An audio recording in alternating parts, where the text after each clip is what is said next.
¿Qué onda? ¿Cómo están? Bienvenidos a otro episodio. Esta semana platicamos de una historia que sin duda es muy interesante y podría llegar también a ser un poco perturbadora. Desde hace mucho tiempo, los humanos hemos querido entender cómo es que funciona la mente, ya que durante muchos años era un enigma, hasta que personalidades como Sigmund Freud, Carl Jung y William James, por mencionar algunos, claro, empezaron a indagar sobre la psique del ser humano. Lamentablemente, en el afán de entender la mente, a lo largo de la historia muchos psicólogos realizaron experimentos de moral bastante dudosa, y hoy vamos a platicar sobre uno de ellos. Sin más que agregar, vamos a conocer la historia de la cárcel de Stanford. Dale like y suscríbete si te gusta el contenido, y también puedes compartir para que esto llegue a más personas. La historia de hoy tiene lugar en California, en el año de 1971. Pero antes de llegar ahí tenemos que retroceder 10 años exactamente en 1960 e irnos a la Universidad de Yale. En la década de los 60 se habían inspirado en esta universidad en algo conocido como los juicios de Nuremberg.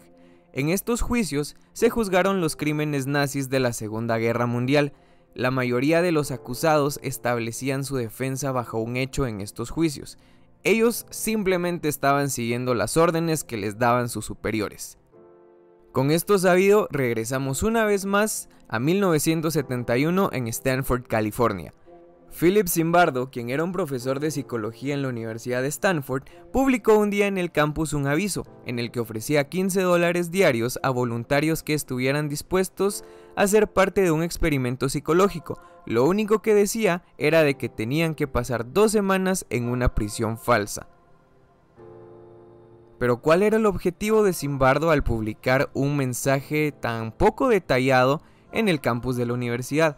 Bueno, lo que él quería hacer era averiguar hasta qué punto un humano bueno es capaz de dañar a otro por seguir órdenes, y también quería averiguar si una persona buena puede ser mala, dependiendo del entorno en el que se encuentre. Estas fueron declaraciones del mismo Philip Zimbardo, quien era el que estaba a cargo de este experimento. El interés de esto fue tanto que el gobierno de Estados Unidos también quiso ser partícipe, ya que querían saber por qué es que en las cárceles existía tanto desorden y tantos disturbios. Se seleccionó entonces a 24 estudiantes, la mayoría de ellos eran caucásicos y de clase media. De los 24 estudiantes hizo 2 grupos. En ellos aleatoriamente se asignó uno de los 2 roles, podía ser guardián o prisionero. Una vez los roles estaban designados, dejó a todos regresar a sus casas. También hay que hacer énfasis en que hubo policías de verdad que accedieron a ser parte del proyecto. Y aquí es donde la cosa inicia. Los policías que fueron parte del proyecto llegaron sin aviso a los dormitorios de los estudiantes que iban a interpretar el rol de prisioneros. De una manera brutal entraron a sus habitaciones y los empezaron a acusar de haber robado. Lo hacían con señalamientos violentos y lo hacían somatando cosas que había alrededor de la habitación.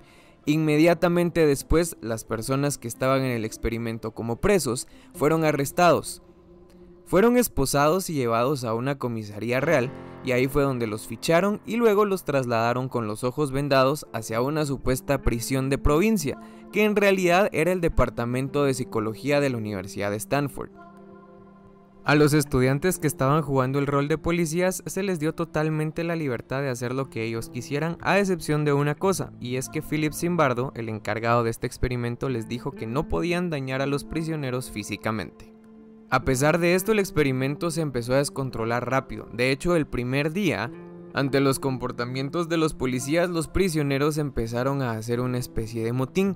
Para eso, los policías decidieron hacer horas extras voluntariamente para poder terminar con esta revuelta.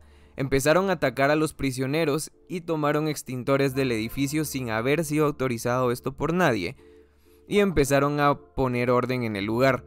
En todo momento ellos estaban siendo vigilados a través de cámaras. Los guardias empezaron a dividir a los prisioneros y los pusieron a confrontarse entre sí.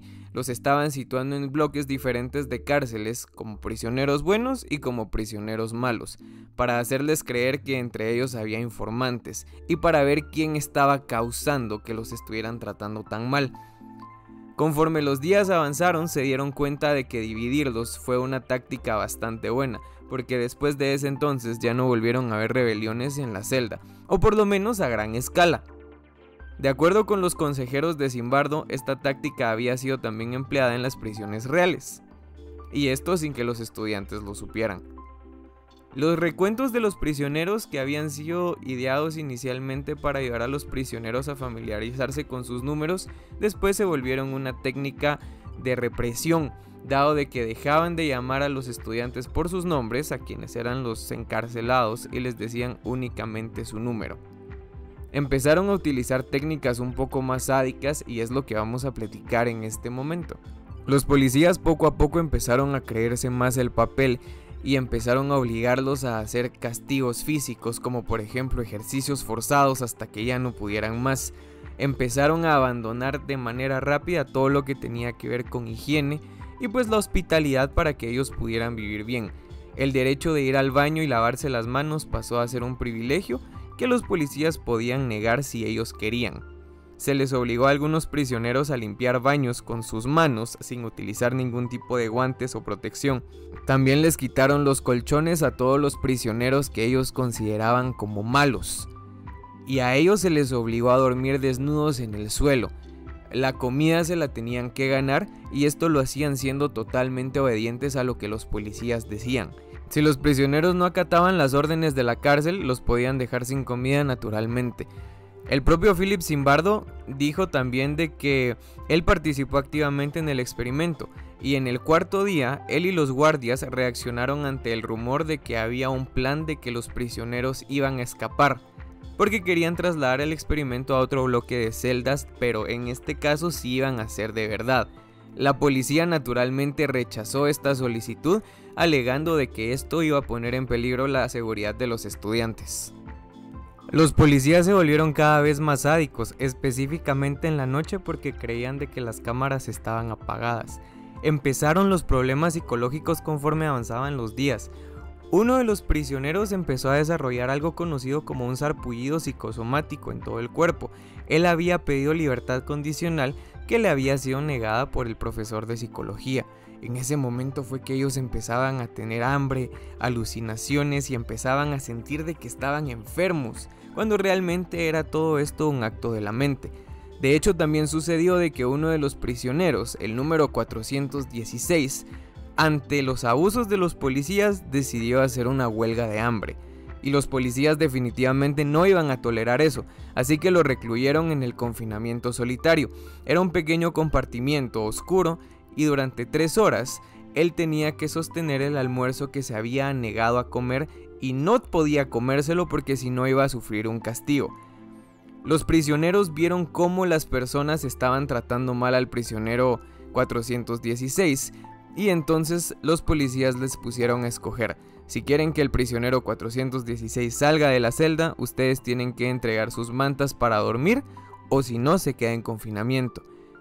Ante estas opciones tan difíciles, los prisioneros prefirieron conservar sus mantas, hasta que Philip Zimbardo decidió que era momento de que el prisionero 416 regresara a su celda.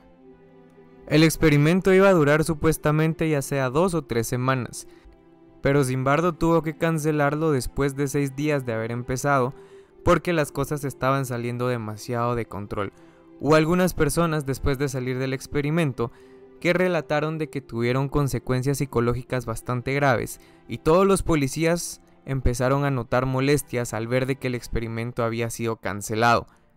El objetivo de Zimbardo era comprobar si un hombre bueno podía ser malo en circunstancias diferentes, o si se les daba la orden a un grupo de personas de poder ser malos sin consecuencia alguna, si darían rienda suelta a esa maldad que entre comillas por naturaleza todos tenemos. Durante mucho tiempo el profesor de psicología fue criticado por este experimento de moral psicológica bastante dudosa. Y así fue como dio fin a 6 días de su inicio el experimento de la cárcel de Stanford. ¿Qué opinas sobre esto? ¿Crees que fue moralmente bueno? ¿Crees que fue necesario? Déjalo en los comentarios y si te gustó el video lo puedes compartir. Nos vemos en el siguiente video. Adiós.